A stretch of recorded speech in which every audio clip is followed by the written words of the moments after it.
ਸਤਿ ਸ਼੍ਰੀ ਅਕਾਲ ਜੀ। ਇੱਕ ਵਾਰੀ ਫਿਰ ਤੋਂ ਸਵਾਗਤ ਹੈ ਸਾਰੇ ਦੋਸਤਾਂ ਦਾ ਪੰਜਾਬ ਜੌਬ ਅਕੈਡਮੀ ਦੇ। ਕੱਲ੍ਹ ਅਸੀਂ ਇੱਕ ਵੀਡੀਓ ਦੇ ਥਰੂ ਤੁਹਾਨੂੰ ਸਮਝਾਉਣ ਦੀ ਕੋਸ਼ਿਸ਼ ਕੀਤੀ ਸੀ ਕਿ ਭਾਰਤ ਦੇ ਸੰਵਿਧਾਨ ਨਾਲ ਸੰਬੰਧਿਤ ਜਿੰਨੇ ਵੀ ਬੇਸਿਕ ਫੈਕਟਸ ਨੇ ਕਿਹੜੇ ਨੇ, ਕਦੋਂ ਭਾਰਤ ਦਾ ਸੰਵਿਧਾਨ ਬਣਾਇਆ ਗਿਆ, ਕਦੋਂ ਲਾਗੂ ਕੀਤਾ ਗਿਆ, ਕਿੰਨਾ ਬਣਾਉਣ ਦੇ ਖਰਚਾ ਆਇਆ, ਕਿਹੜੀ ਕਮੇਟੀ ਨੇ ਬਣਾਇਆ ਸੀ, ਕਿਹੜੇ ਦੇਸ਼ਾਂ ਤੋਂ ਅਸੀਂ ਆਪਣੇ ਸੰਵਿਧਾਨ ਦੇ ਵਿੱਚ ਕੀ ਲੈ ਕੇ ਐਡ ਕੀਤਾ। ਇਹ ਸਾਰੇ ਫੈਕਟ ਅਸੀਂ ਤੁਹਾਨੂੰ ਸਮਝਾਉਣ ਦੀ ਕੋਸ਼ਿਸ਼ ਕੀਤੀ ਸੀ ਕਿ ਸੰਵਿਧਾਨ ਹੁੰਦਾ ਹੈ, ਠੀਕ ਹੈ ਜੀ, ਲਿਖਿਤ ਸੰਵਿਧਾਨ ਕੀ ਹੁੰਦਾ, ਅਲਿਖਿਤ ਸੰਵਿਧਾਨ ਕੀ ਹੁੰਦਾ ਹੈ। तो ये सारे फैक्ट्स तुहानूं दसना इसलिए जरूरी सी क्योंकि संविधान नूं समझण तो पहलां ये पता होना चाहिए कि संविधान असल दे विच है की, उस तो बाद फिर असीं भारत दे संविधान बारे कुछ समझ सकते हैं। ठीक है जी। हुण उसे सीरीज़ नूं अगे लैके चलदे होए अज असीं इस वीडियो दे विच डिस्कस करांगे अनुसूचियां बारे, यानी कि शेड्यूल्स बारे। भारत दे संविधान दे जिहड़े 12 शेड्यूल ने उन्हां बारे इस वीडियो दे विच चर्चा करी जाएगी। उस तो बाद एक होर वीडियो तुहानूं अज शाम नूं या फिर कल नूं प्रोवाइड करवावांगे जिहदे विच असीं डिस्कस करांगे 22 भागां बारे, अते ओह जिहड़े भारती संविधान दे 22 भाग ने उन्हां बारे डिस्कस करन तो बाद जिहड़े भारती संविधान दे मेन चैप्टर ने अते उन्हां नाल संबंधित जिहड़े आर्टिकल ने उन्हां बारे असीं 1 बाय 1 करके डिस्कस करते चलांगे। ठीक है जी। बाकी तुसीं अपने शॉर्ट नोट्स मेनटेन करते चलिओ ताकि तुहानूं रिवीजन करते टाइम बार वीडियोज़ देख के टाइम वेस्ट ना करना पवे। ठीक है जी। ज़्यादा टाइम वेस्ट ना करते हुए चलते अज दी वीडियो वाल। ਤੁਹਾਨੂੰ ਕੱਲ੍ਹ भी दस्सिया सी कि भारत का जिहड़ा संविधान सी यह बन के 26 नवंबर 1949 ਨੂੰ ਤਿਆਰ हो गया सी। ठीक है। ये कुछ प्रोविजनस भी उस टाइम लागू करते सी, पर जिहड़ा बाकी संविधान है पूरा वो 26 जनवरी 1950 ਨੂੰ लागू किया सी। ठीक है जी। उस टाइम ये 395 आर्टिकल सी, 22 भाग अते 8 अनुसूचियां मतलब शेड्यूल्स सी। ठीक है। पर हौली हौली ये कुछ अमेंडमेंट करके कुछ ना कुछ नवा जोड़िया गया अते उस तो बाद अज दे संविधान दे विच आर्टिकल दा जे तुसीं गिणती देखोगे तो तुहानूं 395 ही मिलू, पर ਜਿਹੜੇ ਐਕਚੁਅਲ ਦੇ ਵਿੱਚ ਆਰਟੀਕਲ ਨੇ ਉਹ ਟੋਟਲ 470 ਨੇ। ਠੀਕ ਹੈ ਜੀ। ਐਵੇਂ ਜਿਹੜੇ ਭਾਗ ਨੇ ਉਹ ਗਿਣਤੀ ਦੇ ਵਿੱਚ ਤਾਂ ਤੁਹਾਨੂੰ 22 ਹੀ ਮਿਲਣਗੇ, ਪਰ ਅਸਲ ਦੇ ਵਿੱਚ ਜਿਹੜੇ ਭਾਗ ਨੇ ਉਹ ਜਿਹੜੇ 25 ਨੇ, ਕਿਉਂਕਿ ਆਰਟੀਕਲ ਮਤਲਬ ਜਿਹੜਾ ਭਾਗ 9A ਜੋੜਿਆ ਗਿਆ ਸੀ, 9B ਜੋੜਿਆ ਗਿਆ ਸੀ, ਫਿਰ 14A ਐਵੇਂ ਕਰਕੇ ਨਵੇਂ ਭਾਗ ਜੋੜੇ ਗਏ। ਠੀਕ ਹੈ। ਅਤੇ ਤਾਂ ਕਰਕੇ ਜਿਹੜੇ ਹੁਣ ਟੋਟਲ ਭਾਗ ਨੇ ਉਹ ਗਿਣਤੀ ਦੇ ਵਿੱਚ ਮਤਲਬ ਨੰਬਰ ਦੇ ਵਿੱਚ ਤਾਂ ਉਹ 22 ਨੇ, ਪਰ ਹੈਗੇ ਐਕਚੁਅਲ ਦੇ ਵਿੱਚ 25 ਨੇ। ਠੀਕ ਹੈ ਜੀ। ਅਨੁਸੂਚੀਆਂ ਦਾ ਵੀ ਤੁਹਾਨੂੰ ਦੱਸਿਆ ਸੀ ਕੱਲ੍ਹ भी दस्सिया सी, हुण भी तुहानूं दस के हटां कि पहलां ये 8 सी। ठीक है। पर जिहड़ियां हुण ने वो 12 ने, क्योंकि 4 जिहड़ियां नवीं अनुसूचियां बाद दे विच जोड़ियां गईयां सी। ठीक है जी। देखो पहली अनुसूची है, पहली अनुसूची विच राज्यां अते केंद्र शासित प्रदेशां दे नाम अते उन्हां दे इलाकिਆਂ ਨੂੰ शामिल किया गया है। ठीक है। दूजी अनुसूची दे विच वेतन भत्ते शामिल किए गए हैं। दूजी अते तीजी अनुसूची नूं थोड़ा जिहा डीप दे विच डिस्कस करांगे, इहदी तुसीं टेंशन ना लो। ठीक है जी। उस तो बाद तीजी अनुसूची दे विच ओथ एंड अफर्मेशन मतलब सौं दे बारे लिखा गया है। चौथी अनुसूची दे विच राज सभा दे विच सीटां किहड़े राज नूं किन्नियां सीटां दित्तियां जाणगीआं ये दस्सिया गया है। पंजवीं अते 6वीं अनुसूची दोनों ट्राइबल एरियाज़ दे नाल रिलेटेड ने, अनुसूचित खेतरां दे नाल। पंजवीं अनुसूची दे विच तां बाकी सारे इलाकिਆਂ ਨੂੰ मैंशन करिਆ गया है, पर सिर्फ आसाम, मेघालय, त्रिपुरा ते मिजोरम के इलाकों में शामिल नहीं करा गया। इन्हां चारां ही स्टेटां के इलाकों में 6वीं अनुसूची के शामिल कराया गया, मतलब इन्हां दा प्रशासन किहड़े हिसाब नाल चलाउणा वो 6वीं अनुसूची च लिखा गया। ठीक है जी।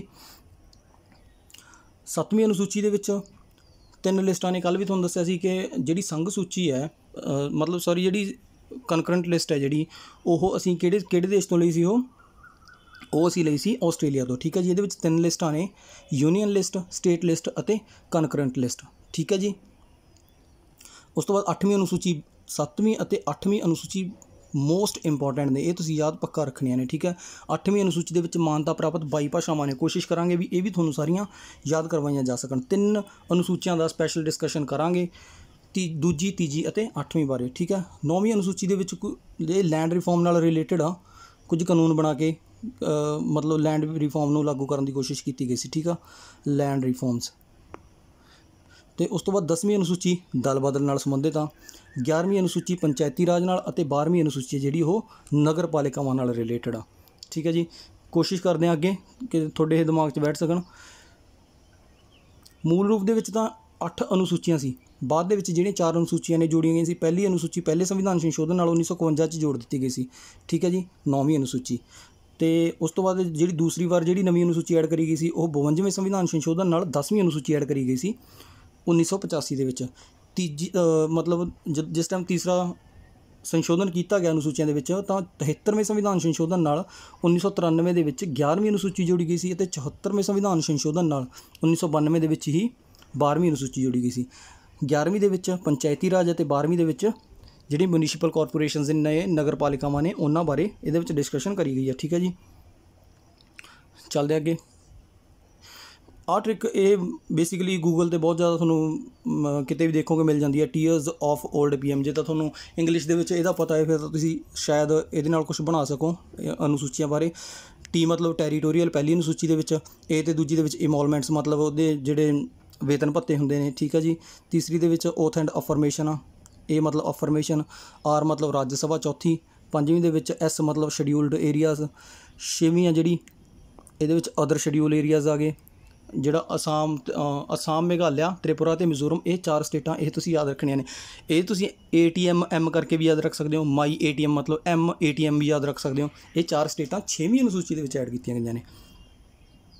7ਵੀਂ ਅਨੁਸੂਚੀ ਆ ਫੈਡਰਲ ਪ੍ਰੋਵੀਜ਼ਨ, ਮਤਲਬ ਕਿ ਪਾਵਰਸ ਡਿਸਟਰੀਬਿਊਟ ਕਰੀਆਂ ਗਈਆਂ ਨੇ, ਮਤਲਬ ਸੈਂਟਰ ਨੂੰ ਅੱਡ ਅਤੇ ਸਟੇਟ ਨੂੰ ਅਲੱਗ ਪਾਵਰ ਦਿੱਤੀਆਂ ਗਈਆਂ ਨੇ। ਉਹ ਮਤਲਬ ਆਫੀਸ਼ੀਅਲ ਲੈਂਗੁਏਜਸ 8ਵੀਂ 'ਚ ਆ। ਠੀਕ ਆ, 9ਵੀਂ ਦੇ ਵਿੱਚ ਲੈਂਡ ਰਿਫਾਰਮਸ, L ਮਤਲਬ ਲੈਂਡ ਰਿਫਾਰਮਸ। ਠੀਕ ਆ, 10ਵੀਂ ਡੀ ਮਤਲਬ ਡਿਫੈਕਸ਼ਨ ਨਹੀਂ, ਅਸਲ ਦੇ ਵਿੱਚ ਇਹ ਐਂਟੀ ਡਿਫੈਕਸ਼ਨ ਆ। ਠੀਕ ਹੈ ਜੀ, ਅਤੇ ਉਸ ਤੋਂ ਬਾਅਦ 11ਵੇਂ ਦੇ ਵਿੱਚ ਪੰਚਾਇਤੀ ਰਾਜ ਆ ਗਿਆ ਅਤੇ 12ਵੇਂ ਦੇ ਵਿੱਚ ਮਿਊਨਿਸਪੈਲਿਟੀਜ਼ ਆ ਗਿਆ। ਠੀਕ ਹੈ, ਇਹ ਟ੍ਰਿਕ ਨਾਲ ਯਾਦ ਰਹੇਗਾ ਤਾਂ ਵਧੀਆ ਗੱਲ ਹੈ ਵੈਸੇ, ਪਰ ਜੇ ਤੁਸੀਂ ਐਵੇਂ ਇੱਕ ਸੀਕੁਐਂਸ ਬਣਾ ਕੇ ਯਾਦ ਰੱਖੋ ਤਾਂ ਤੁਹਾਨੂੰ ਜ਼ਿਆਦਾ ਵਧੀਆ ਲੱਗਣਾ। ਦੇਖੋ ਵੀ ਪਹਿਲਾਂ ਇੱਕ ਰਾਜ ਬਣਾਇਆ,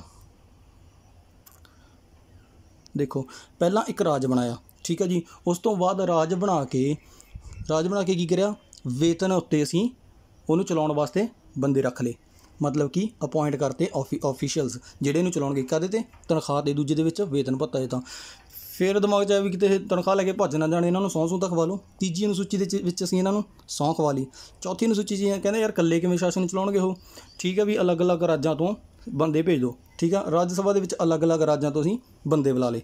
ਠੀਕ ਹੈ ਜੀ, ਪਹਿਲੀ 'ਚ ਰਾਜ ਬਣਾ ਲਿਆ, ਦੂਜੀ 'ਚ ਉਹਨਾਂ ਨੂੰ ਵੇਤਨ ਭੱਤੇ ਦੇਤੇ, ਤੀਜੀ 'ਚ ਉਹਨਾਂ ਨੂੰ ਸਹੁੰ ਖਵਾਤੀ ਅਤੇ ਚੌਥੀ ਦੇ ਵਿੱਚ ਰਾਜਾਂ ਤੋਂ ਬੰਦੇ ਬੁਲਾ ਲਏ।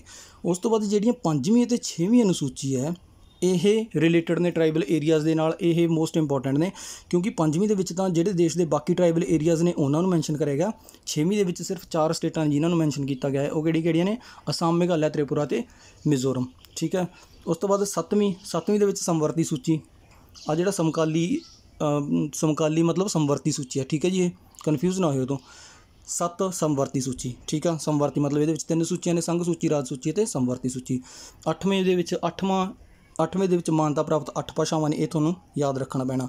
9ਵਾਂ ਮਤਲਬ ਵੀ ਨੌ ਮਤਲਬ 9 ਸਰਕਾਰ ਨੇ ਕੁਝ ਕਾਨੂੰਨ ਬਣਾਏ ਲੈਂਡ ਰਿਫਾਰਮਸ ਵਾਸਤੇ, ਤਾਂ ਜਿਹੜੇ ਮਜ਼ਦੂਰ ਸੀ, ਜਿਹੜੇ ਕਿਸਾਨ ਸੀ, ਉਹਨਾਂ ਨੇ ਕੀ ਕਿਹਾ ਵੀ ਨੋ, ਸਾਡੀ ਜ਼ਮੀਨ ਨਾਲ ਛੇੜਛਾੜ ਨਹੀਂ ਕਰਨੀ। ਨੋ ਮਤਲਬ 9ਵੀਂ ਲੈਂਡ ਰਿਫਾਰਮ ਨਾਲ ਰਿਲੇਟਡ ਆ।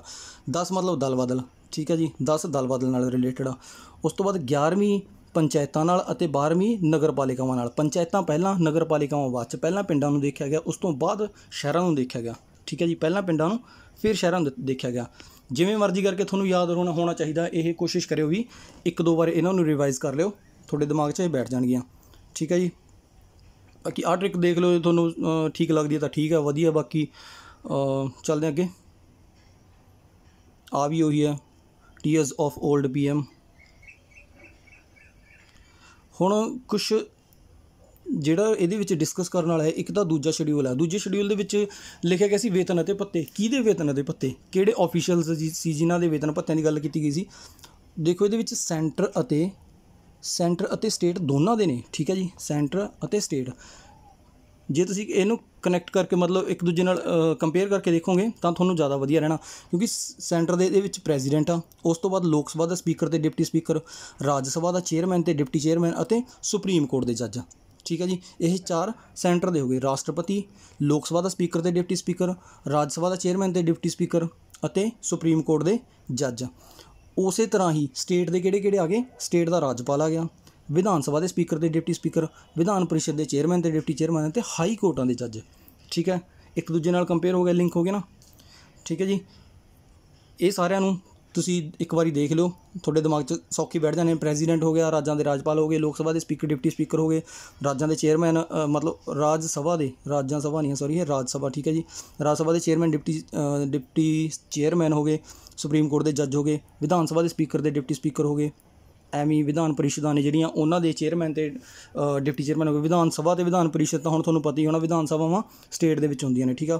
ਵਿਧਾਨ ਪਰਿਸ਼ਦ ਸਾਰੀਆਂ ਸਟੇਟਾਂ ਦੇ ਵਿੱਚ ਤਾਂ ਹੈ ਨਹੀਂ, ਟੋਟਲ 6 ਸਟੇਟਾਂ ਐਵੇਂ ਦੀਆਂ ਨੇ ਜਿਨ੍ਹਾਂ ਦੇ ਵਿੱਚ ਵਿਧਾਨ ਪਰਿਸ਼ਦ ਹੈ। ਹੋ ਸਕਿਆ ਤਾਂ ਕਮੈਂਟ ਬਾਕਸ ਦੇ ਵਿੱਚ ਲਿਖ ਕੇ ਜ਼ਰੂਰ ਦੱਸਿਓ ਕਿ ਉਹ ਕਿਹੜੀਆਂ 6 ਸਟੇਟਾਂ ਨੇ ਜਿਨ੍ਹਾਂ ਦੇ ਵਿੱਚ ਵਿਧਾਨ ਪਰਿਸ਼ਦ ਇਸ ਟਾਈਮ ਮੌਜੂਦ ਹੈ। ਇਹ ਵੀ ਲਿਖ ਕੇ ਜ਼ਰੂਰ ਦੱਸਿਓ ਕਿ ਜਿਹੜੀ ਪੰਜਾਬ ਦੀ ਲੈਜਿਸਲੇਟਿਵ ਅਸੈਂਬਲੀ ਹੈ, ਮਤਲਬ ਵਿਧਾਨ ਸਭਾ ਹੈ ਪੰਜਾਬ ਦੀ, ਉਹਦੇ ਵਿੱਚ ਕਿੰਨੀਆਂ ਸੀਟਾਂ ਨੇ, ਪੰਜਾਬ ਦੀਆਂ ਲੋਕ ਸਭਾ ਦੀਆਂ ਕਿੰਨੀਆਂ ਸੀਟਾਂ ਨੇ ਅਤੇ ਰਾਜ ਸਭਾ ਦੀਆਂ ਕਿੰਨੀਆਂ ਸੀਟਾਂ ਨੇ, ਠੀਕ ਹੈ ਜੀ। ਚੱਲਦੇ ਹਾਂ ਅੱਗੇ। ਤੀਜੇ ਸ਼ਡਿਊਲ ਦੇ ਵਿੱਚ ਕਸਮ ਖਵਾਉਣ ਬਾਰੇ ਕਿਹਾ ਗਿਆ ਸੀ, ਓਥ ਐਂਡ ਅਫਰਮੇਸ਼ਨ। ਕਿਹਦੇ ਬਾਰੇ ਇਹਦੇ ਵਿੱਚ ਡਿਸਕਸ ਕਰੀ ਗਈ ਆ। ਇਹਨੂੰ ਵੀ ਤੁਸੀਂ ਸੈਂਟਰ ਅਤੇ ਸਟੇਟ ਨਾਲ ਲਿੰਕ ਕਰਕੇ ਚੱਲਿਓ। ਬਹੁਤ ਜ਼ਿਆਦਾ ਦੇਖਣ ਨੂੰ ਲੱਗਦੇ ਨੇ, 7-8 ਲਿਖੇ ਹੋਏ ਨੇ, ਪਰ ਇਹ ਇੰਨੇ ਜ਼ਿਆਦਾ ਨਹੀਂ। ਦੇਖੋ ਸੈਂਟਰ ਦੇ ਇਹਦੇ ਵਿੱਚ ਜਿੰਨੇ ਮੰਤਰੀ ਨੇ ਉਹ ਹੋ ਗਏ, ਚਾਹੇ ਕੋਈ ਰਕਸ਼ਾ ਮੰਤਰੀ ਹੈ, ਚਾਹੇ ਕੋਈ ਡਿਫੈਂਸ ਤੁਹਾਡਾ ਫਾਈਨੈਂਸ ਮਿਨਿਸਟਰ ਆ, ਉਹ ਸਾਰੇ ਮੰਤਰੀ ਹੋ ਜਾਣਗੇ। ਉਸ ਤੋਂ ਬਾਅਦ ਸੰਸਦ ਦੇ ਜਿਹੜੇ ਚੋਣ ਵਾਲੇ ਉਮੀਦਵਾਰ ਨੇ, ਸੰਸਦ ਦੇ ਮਤਲਬ ਲੋਕ ਸਭਾ ਦੇ ਵੀ ਅਤੇ ਰਾਜ ਸਭਾ ਦੇ ਵੀ।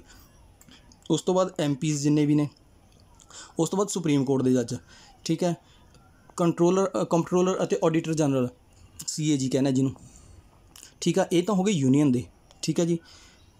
ਯੂਨੀਅਨ ਦੇ ਕਿਹੜੇ ਮੇਨਲੀ ਹੋ ਗਏ, ਮੰਤਰੀ ਹੋ ਗਏ ਉਹਨਾਂ ਦੇ, ਸੰਸਦ ਦੇ ਚੋਣ ਵਾਲੇ ਮੈਂਬਰ ਹੋ ਗਏ, ਸੰਸਦ ਦੇ ਮੈਂਬਰ ਹੋ ਗਏ MPs ਮਤਲਬ, ਅਤੇ ਸੁਪਰੀਮ ਕੋਰਟ ਦੇ ਜੱਜ। ਉਹੀ ਹੁਣ ਅੱਗੇ ਸਟੇਟ ਦੇ ਵਿੱਚ ਆ ਗਏ। ਰਾਜ ਦੇ ਜਿਹੜੇ ਮੰਤਰੀ ਹੁੰਦੇ ਨੇ ਸਾਰੇ ਉਹ ਹੋ ਗਏ। ਵਿਧਾਨ ਸਭਾ ਦੇ ਜਿਹੜੇ ਚੋਣ ਵਾਲੇ ਉਮੀਦਵਾਰ ਨੇ ਉਹ ਹੋ ਗਏ। ਉਸ ਤੋਂ ਬਾਅਦ ਵਿਧਾਨ ਸਭਾ ਦੇ ਮੈਂਬਰਸ ਨੇ ਜਿੰਨੇ ਉਹ ਹੋ ਗਏ, ਅਤੇ ਹਾਈ ਕੋਰਟ ਦੇ ਜੱਜਸ ਹੋ ਗਏ। ਇਹਨਾਂ ਸਾਰਿਆਂ ਨੂੰ ਸਹੁੰ ਖਵਾਉਣ ਦਾ ਜਿਹੜਾ ਓਥ ਐਂਡ ਅਫਰਮੇਸ਼ਨ ਦੀ ਜਿਹੜੀ ਡਿਸਕਸ ਕਰੀ ਗਈ ਆ, ਉਹ ਸ਼ਡਿਊਲ ਤੀਜੇ ਦੇ ਵਿੱਚ ਕਰੀ ਗਈ ਆ, ਠੀਕ ਹੈ ਜੀ। ਹੁਣ ਇੱਕ ਜਿਹੜਾ ਸਾਰਿਆਂ ਤੋਂ ਮੇਨ ਦੂਸਰਾ ਅਸੀਂ ਸ਼ਡਿਊਲ ਜਿਹੜਾ ਡਿਸਕਸ ਕਰਨਾ ਹੈ ਉਹ ਹੈ ਸ਼ਡਿਊਲ ਨੰਬਰ 8, ਠੀਕ ਹੈ। 22 ਭਾਸ਼ਾਵਾਂ ਦੇ ਵਿੱਚ ਬਹੁਤ ਜ਼ਿਆਦਾ ਲੈਂਥੀ ਹੈ ਵੈਸੇ, ਪਰ ਕੋਸ਼ਿਸ਼ ਕਰ ਲਿਓ ਜੇ ਤਾਂ ਤੁਸੀਂ ਇਹਨੂੰ ਸੀਕੁਐਂਸ ਵਾਈਜ਼ ਯਾਦ ਕਰਨਾ, ਮਤਲਬ A ਫਿਰ B ਤੇ ਫਿਰ C D ਤੇ, ਉਹ ਸਾਰਾ ਇਹਦੇ ਵਿੱਚ ਦਿੱਤਾ ਹੋਇਆ, ਠੀਕ ਹੈ ਜੀ। ਦੇਖ ਲਓ ਅਸਾਮੀ, ਬੰਗਾਲੀ, B ਤੇ ਬੰਗਾਲੀ ਹੋ ਗਈ, ਬੋਡੋ ਹੋ ਗਈ। ਉਸ ਤੋਂ ਬਾਅਦ C ਤੇ ਕੋਈ ਵੀ ਨਹੀਂ, D ਤੇ ਡੋਗਰੀ ਹੋ ਗਈ, ਠੀਕ ਹੈ। E F ਦੀ ਕੋਈ ਵੀ ਨਹੀਂ, G ਤੇ ਗੁਜਰਾਤੀ ਹੋ ਗਈ, ਹਿੰਦੀ, ਕੰਨੜਾ ਹੋ ਗਈ, ਅਤੇ ਉਸ ਤੋਂ ਬਾਅਦ ਕਸ਼ਮੀਰੀ ਹੋ ਗਈ, ਕੋਂਕਣੀ ਹੋ ਗਈ, ਮੈਥਿਲੀ ਹੋ ਗਈ, ਮਲਿਆਲਮ, ਮੈਤੇਲ ਨਹੀਂ, ਇਹ ਮੈਤੇਈ ਆ, ਆਈ ਹੈ, ਠੀਕ ਹੈ। ਇਹ ਤੁਸੀਂ ਦੇਖ ਲਿਓ। ਅਤੇ ਮਣੀਪੁਰੀ ਵੀ ਕਹਿੰਦੇ ਨੇ ਇਹਨੂੰ, ਠੀਕ ਹੈ ਜੀ। ਉਸ ਤੋਂ ਬਾਅਦ ਮਰਾਠੀ ਹੋ ਗਈ, ਨੇਪਾਲੀ ਹੋ ਗਈ, ਓਡੀਆ ਹੋ ਗਈ, ਪੰਜਾਬੀ, ਸੰਸਕ੍ਰਿਤ, ਸੰਥਾਲੀ, ਸਿੰਧੀ, ਤਾਮਿਲ ਅਤੇ ਤੇਲਗੂ। ਇੱਕ ਤਾਂ ਇਹਨੂੰ ਯਾਦ ਕਰਨ ਦਾ ਤਰੀਕਾ ਇਹ ਹੋ ਸਕਦਾ। ਦੂਸਰਾ, ਜਿਹੜੇ ਬੱਚਿਆਂ ਨੂੰ ਮੈਪ ਬਾਰੇ ਥੋੜ੍ਹੀ ਜਿਹੀ ਨੌਲੇਜ ਹੈ, ਉਹ ਇਸ ਤਰੀਕੇ ਨਾਲ ਵੀ ਇਹਨੂੰ ਸਮਝ ਸਕਦੇ ਨੇ। ਜੰਮੂ ਕਸ਼ਮੀਰ ਦੇ ਵਿੱਚ 3 ਲੈਂਗੁਏਜਸ ਨੇ ਜਿਨ੍ਹਾਂ ਨੂੰ ਆਫੀਸ਼ੀਅਲ ਲੈਂਗੁਏਜ ਵਿੱਚ ਐਡ ਕੀਤਾ ਗਿਆ, ਉਰਦੂ, ਕਸ਼ਮੀਰੀ ਅਤੇ ਡੋਗਰੀ। ਉਸ ਤੋਂ ਬਾਅਦ ਪੰਜਾਬ ਦੀ ਪੰਜਾਬੀ ਹੋ ਗਈ। ਗੁਜਰਾਤ ਦੀਆਂ 2 ਲੈਂਗੁਏਜਸ ਨੇ, ਸਿੰਧੀ ਅਤੇ ਗੁਜਰਾਤੀ। ਮਹਾਰਾਸ਼ਟਰ ਦੀ ਮਰਾਠੀ, ਗੋਆ ਦੀ ਕੋਂਕਣੀ, ਕੰਨੜਾ ਕਰਨਾਟਕਾ ਦੀ ਹੈ, ਮਲਿਆਲਮ ਕੇਰਲਾ ਦੀ ਹੈ, ਠੀਕ ਹੈ। ਤਾਮਿਲਨਾਡੂ ਦੀ ਤਾਮਿਲ ਹੈ। ਤੇਲਗੂ ਹੈ ਜਿਹੜੀ, ਇਹ ਤੇਲੰਗਾਨਾ ਅਤੇ ਆਂਧਰਾ ਪ੍ਰਦੇਸ਼ ਦੀ ਹੈ, ਠੀਕ ਹੈ ਜੀ। ਉੜੀਸਾ ਦੀਆਂ 2 ਨੇ, ਓਡੀਆ ਅਤੇ ਸੰਥਾਲੀ। ਵੈਸਟ ਬੰਗਾਲ ਦੀ ਬੰਗਾਲੀ ਹੋ ਗਈ। ਮੈਥਿਲੀ ਬਿਹਾਰ ਦੇ ਵਿੱਚੋਂ ਇਹ। ਨੇਪਾਲੀ ਸਿੱਕਿਮ ਦੀ ਹੋ ਗਈ। ਸੰਸਕ੍ਰਿਤ ਉੱਤਰਾਖੰਡ ਦੀ। ਹਿੰਦੀ ਸੈਂਟਰ ਜ਼ੋਨ ਦੀ ਹੋ ਗਈ, ਠੀਕ ਹੈ ਜੀ। ਅਸਾਮੀ ਅਤੇ ਬੋਡੋ ਦੋਨੋਂ ਅਸਾਮ ਦੀਆਂ ਹੋ ਗਈਆਂ, ਅਤੇ ਮੈਤੇਈ ਹੈ ਜਿਹੜੀ ਇਹ ਮਣੀਪੁਰ ਦੀ ਹੋ ਗਈ। ਮੈਤੇਈ ਨੂੰ ਹੀ ਮਣੀਪੁਰੀ ਵੀ ਕਹਿੰਦੇ ਨੇ, ਠੀਕ ਹੈ ਜੀ। ਇੱਕ ਵਾਰ ਦੁਬਾਰਾ ਦਿਮਾਗ ਦੇ ਵਿੱਚ ਘੁਮਾ ਲਓ ਸਾਰੀਆਂ ਨੂੰ। 3 ਹੋ ਗਈਆਂ ਜੰਮੂ ਕਸ਼ਮੀਰ ਦੀਆਂ, ਕਸ਼ਮੀਰੀ, ਉਰਦੂ ਅਤੇ ਡੋਗਰੀ, ਠੀਕ ਹੈ ਜੀ। ਪੰਜਾਬ ਦੀ ਪੰਜਾਬੀ ਹੋ ਗਈ। ਰਾਜਸਥਾਨ ਅਤੇ ਹਰਿਆਣੇ ਦੀ ਕੋਈ ਵੀ ਲੈਂਗੁਏਜ ਇਹਦੇ ਵਿੱਚ ਐਡ ਨਹੀਂ ਕੀਤੀ ਹੋਈ, ਇਹ ਤੁਸੀਂ ਬਹੁਤ ਕਲੀਅਰਲੀ ਆਪਣੇ ਦਿਮਾਗ ਦੇ ਵਿੱਚ ਰੱਖਿਓ, ਠੀਕ ਹੈ ਜੀ। ਉਸ ਤੋਂ ਬਾਅਦ ਸਿੰਧੀ ਅਤੇ ਗੁਜਰਾਤੀ ਹੋ ਗਈ, ਕਿਉਂਕਿ ਇਹਨਾਂ ਦੇ ਵਿੱਚ ਹਿੰਦੀ ਨੂੰ ਹੀ ਮਾਨਤਾ ਪ੍ਰਾਪਤ ਹੈ ਕਿ ਇੱਥੇ ਹਿੰਦੀ ਬੋਲੀ ਜਾਂਦੀ ਹੈ। ਮਤਲਬ ਬੇਸ਼ੱਕ ਇਹਨਾਂ ਦੀਆਂ ਅਲੱਗ-ਅਲੱਗ ਲੈਂਗੁਏਜਸ ਨੇ ਬੋਲਣ ਦੀਆਂ, ਪਰ ਇੱਥੇ ਮਾਨਤਾ ਜਿਹੜੀ ਦਿੱਤੀ ਗਈ ਉਹ ਹਿੰਦੀ ਨੂੰ ਹੈ, ਠੀਕ ਹੈ ਜੀ। ਉਸ ਤੋਂ ਬਾਅਦ ਸਿੰਧੀ ਅਤੇ ਗੁਜਰਾਤੀ ਹੋ ਗਈ, ਮਰਾਠੀ ਹੋ ਗਈ, ਕੋਂਕਣੀ ਹੋ ਗਈ, ਕੋਂਕਣੀ ਗੋਆ ਦੀ, ਠੀਕ ਹੈ। ਕਰਨਾਟਕਾ ਦੀ ਕੰਨੜਾ, ਮਲਿਆਲਮ ਕੇਰਲਾ ਦੀ। ਆਹ ਤਾਮਿਲਨਾਡੂ ਦੀ ਹੋ ਗਈ ਤਾਮਿਲ। ਇੱਥੇ ਉੱਪਰ ਵਾਲੀ ਸਾਈਡ ਤੇਲੰਗਾਨਾ, ਨੀਚੇ ਵਾਲੀ ਸਾਈਡ ਆਂਧਰਾ ਪ੍ਰਦੇਸ਼, ਦੋਨਾਂ ਦੀ ਤੇਲਗੂ। ਉੜੀਸਾ ਦੀ ਓਡੀਆ ਅਤੇ ਸੰਥਾਲੀ। ਆਹ ਇਹ ਬੰਗਾਲ ਦੀ ਬੰਗਾਲੀ, ਠੀਕ ਆ। ਆਹ ਉੱਪਰ ਰਹਿ ਗਿਆ ਬਿਹਾਰ ਦੀ ਆ ਗਈ ਮੈਥਿਲੀ, ਠੀਕ ਹੈ ਜੀ। ਆਹ ਇਹ ਸਿੱਕਿਮ ਦੀ ਹੋ ਗਈ ਨੇਪਾਲੀ। ਉਸ ਤੋਂ ਬਾਅਦ ਉੱਤਰਾਖੰਡ ਦੀ ਸੰਸਕ੍ਰਿਤ। ਅਸਾਮ ਦੀਆਂ 2, ਬੋਡੋ ਅਤੇ ਅਸਾਮੀ, ਇਹ ਰਿਹਾ ਅਸਾਮ। ਉਸ ਤੋਂ ਬਾਅਦ ਆਹ ਨੀਚੇ ਰਿਹਾ ਮਣੀਪੁਰ ਦੀ ਮੈਤੇਈ ਅਤੇ ਮਣੀਪੁਰ ਅਤੇ ਆਹ ਜਿਹੜਾ ਮਣੀਪੁਰ ਦੇ ਉੱਪਰ ਵਾਲੀ ਸਾਈਡ ਜਿਹੜੀ ਸਟੇਟ ਹੈ ਇਹ ਨਾਗਾਲੈਂਡ ਹੈ, ਅਤੇ ਇਸ ਤੋਂ ਉੱਪਰ ਇਹ ਅਰੁਣਾਚਲ ਪ੍ਰਦੇਸ਼ ਹੈ ਜਿਹਦਾ ਚਾਈਨਾ ਨਾਲ ਬਾਰਡਰ ਲੱਗਦਾ, ਠੀਕ ਹੈ ਜੀ। ਹੋਪ ਕਿ ਤੁਹਾਨੂੰ ਸਾਰਿਆਂ ਨੂੰ ਇਹ ਸਮਝ ਆ ਗਿਆ ਹੋਣਾ। ਜੇ ਨਹੀਂ ਸਮਝ ਆਇਆ ਤਾਂ 1-2 ਵਾਰ ਇਹਨੂੰ ਦੁਬਾਰਾ ਦੇਖ ਲਿਓ, ਤੁਹਾਨੂੰ ਪੂਰੀ ਤਰ੍ਹਾਂ ਤੁਹਾਡੇ ਦਿਮਾਗ ਦੇ ਵਿੱਚ ਸੈੱਟ ਹੋ ਜਾਣਾ, ਠੀਕ ਹੈ ਜੀ। ਕਿਉਂਕਿ ਮੈਪ ਨਾਲ ਜਦੋਂ ਤੁਸੀਂ ਪੜ੍ਹ ਕੇ ਚੱਲਦੇ ਹੋ ਤਾਂ ਜਿਹੜੀ ਚੀਜ਼ ਮੈਪ ਦੇ ਥਰੂ ਤੁਹਾਡੇ ਦਿਮਾਗ 'ਚ ਸੈੱਟ ਹੋ ਜਾਂਦੀ ਹੈ ਨਾ, ਤਾਂ ਉਹ ਬਹੁਤ ਜ਼ਿਆਦਾ ਲੰਬੇ ਸਮੇਂ ਤੱਕ ਤੁਹਾਨੂੰ ਯਾਦ ਰਹਿੰਦੀ ਹੈ, ਠੀਕ ਹੈ ਜੀ।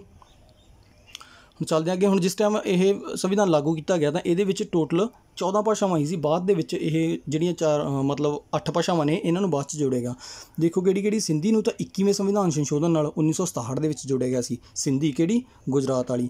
ਉਸ ਤੋਂ ਬਾਅਦ ਕੋਂਕਣੀ, ਮਣੀਪੁਰੀ ਅਤੇ ਨੇਪਾਲੀ ਇਹਨਾਂ ਤਿੰਨਾਂ ਨੂੰ 71ਵੇਂ ਸੰਵਿਧਾਨ ਸੰਸ਼ੋਧਨ ਨਾਲ 1992 'ਚ ਜੋੜਿਆ ਗਿਆ ਸੀ।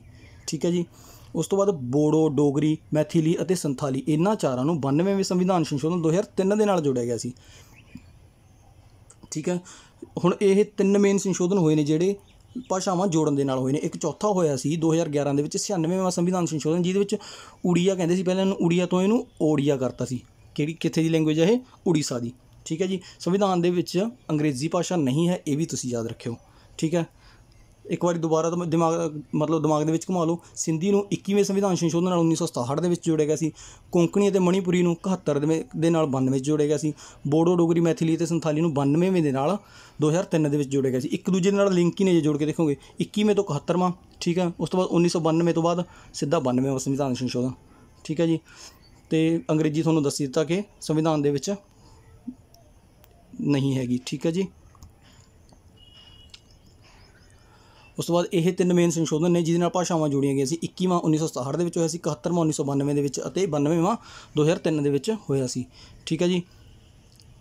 ਹੋਪ ਕਿ ਵੀਡੀਓ ਤੁਹਾਨੂੰ ਵਧੀਆ ਲੱਗੀ ਹੋਣੀ। ਅਤੇ ਬਾਕੀ ਤੁਹਾਨੂੰ ਪਤਾ ਹੀ ਹੈ ਕਿ ਡੇਲੀ ਟਾਰਗੇਟ ਸਾਡਾ ਚੱਲ ਹੀ ਰਿਹਾ, ਜਿਹਦੇ ਥਰੂ ਅਸੀਂ ਤੁਹਾਨੂੰ ਹਰ ਰੋਜ਼ ਡੇਲੀ ਸੈਲਫ ਸਟੱਡੀ ਕਰਨ ਦਾ ਟਾਰਗੇਟ ਦਿੰਦੇ ਹਾਂ, ਜਿਹਨੂੰ ਫੋਲੋ ਕਰਕੇ ਤੁਸੀਂ ਆਪਣਾ ਸਰਕਾਰੀ ਨੌਕਰੀ ਪਾਉਣ ਦਾ ਸੁਪਨਾ ਪੂਰਾ ਕਰ ਸਕਦੇ ਹੋ। ਠੀਕ ਹੈ ਜੀ। ਇਹਨੂੰ ਵੀ ਫੋਲੋ ਕਰਦੇ ਚਲੋ। ਬਾਕੀ ਜਿਹੜਾ ਇਹ ਅਸੀਂ ਇਨੀਸ਼ੀਏਟਿਵ ਤੁਹਾਡੇ ਲਈ ਲਿਆ, ਇੰਡੀਅਨ ਪੋਲਿਟੀ ਨੂੰ ਕੋਸ਼ਿਸ਼ ਕਰ ਰਹੇ ਕਿ ਇੰਡੀਅਨ ਪੋਲਿਟੀ ਤੁਹਾਨੂੰ ਸਮਝਾਈ ਜਾ ਸਕੇ, ਤਾਂ ਇਹਦੇ ਸ਼ਾਰਟ ਨੋਟਸ ਜ਼ਰੂਰ ਬਣਾ ਲਿਓ। ਬਾਰ-ਬਾਰ ਵੀਡੀਓਜ਼ ਦੇਖ ਕੇ ਟਾਈਮ ਵੇਸਟ ਕਰਨ ਦਾ ਕੋਈ ਫਾਇਦਾ ਨਹੀਂ। ਠੀਕ ਹੈ ਜੀ। ਅਤੇ ਬਾਕੀ ਅੱਜ ਇਹ ਸ਼ਡਿਊਲਸ ਬਾਰੇ ਡਿਸਕਸ ਅਸੀਂ ਕੀਤੀ ਹੈ, ਅਤੇ ਕੱਲ੍ਹ ਕੋਸ਼ਿਸ਼ ਕਰਾਂਗੇ ਕਿ ਤੁਹਾਨੂੰ ਅਸੀਂ ਵੀਡੀਓ ਪ੍ਰੋਵਾਈਡ ਕਰਵਾ ਸਕੀਏ ਜਿਹੜੇ 22 ਭਾਗ ਨੇ ਭਾਰਤੀ ਸੰਵਿਧਾਨ ਦੇ, ਉਹਨਾਂ ਬਾਰੇ। ਜੇ ਹੋ ਸਕਿਆ ਸ਼ਾਮ ਨੂੰ ਵੀ ਟਾਈਮ ਮਿਲਿਆ ਤਾਂ ਸ਼ਾਮ ਨੂੰ ਵੀ ਤੁਹਾਨੂੰ ਪ੍ਰੋਵਾਈਡ ਕਰਵਾ ਦਾਂਗੇ। ਠੀਕ ਹੈ ਜੀ। ਅਤੇ ਬਾਕੀ ਠੀਕ ਹੈ, ਵੀਡੀਓ ਵਧੀਆ ਲੱਗੀ ਤਾਂ ਵੀਡੀਓ ਨੂੰ ਲਾਈਕ ਕਰ ਦਿਓ, ਸ਼ੇਅਰ ਕਰ ਦਿਓ, ਚੈਨਲ ਨੂੰ ਵੀ ਸਬਸਕ੍ਰਾਈਬ ਕਰ ਲਿਓ, ਅਤੇ ਸਾਡਾ ਟੈਲੀਗ੍ਰਾਮ ਚੈਨਲ ਜ਼ਰੂਰ ਜੁਆਇਨ ਕਰ ਲਿਓ। ਟੈਲੀਗ੍ਰਾਮ ਚੈਨਲ ਦਾ ਲਿੰਕ ਹੈ ਉਹ ਤੁਹਾਨੂੰ ਵੀਡੀਓ ਦੇ ਡਿਸਕ੍ਰਿਪਸ਼ਨ ਬਾਕਸ ਅਤੇ ਕਮੈਂਟ ਬਾਕਸ ਦੋਨਾਂ ਦੇ ਵਿੱਚ ਹੀ